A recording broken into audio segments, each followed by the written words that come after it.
One thing to note, this lock wiggles, and that's okay. That's what it's supposed to do. Make sure that I did remove the dust cover.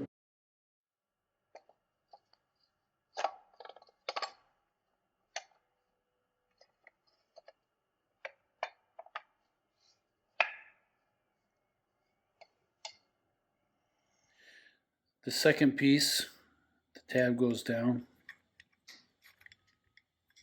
and its purpose is just to make a flat continuous surface across there. When you're ready to install, I would just turn this powel a little bit to the side so you can finagle it in. So I want to demonstrate where the pawl goes.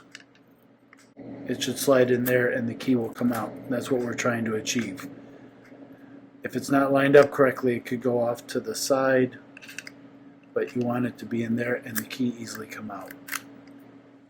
I have the tailgate down and wanted to point out that on this pickup we had to grind a little notch so the powel would fully unlock.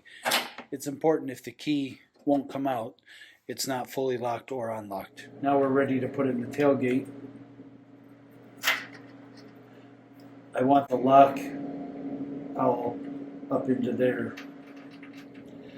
I have the key in the lock, and you want to make sure that you can turn the lock both ways and remove the key. This is when I realized I had to cut a notch because I was not able to remove the key when it was unlocked. And you see that the pawl is going underneath the lock. Previously I had to take a screwdriver and push the pawl over so that it could go into that channel.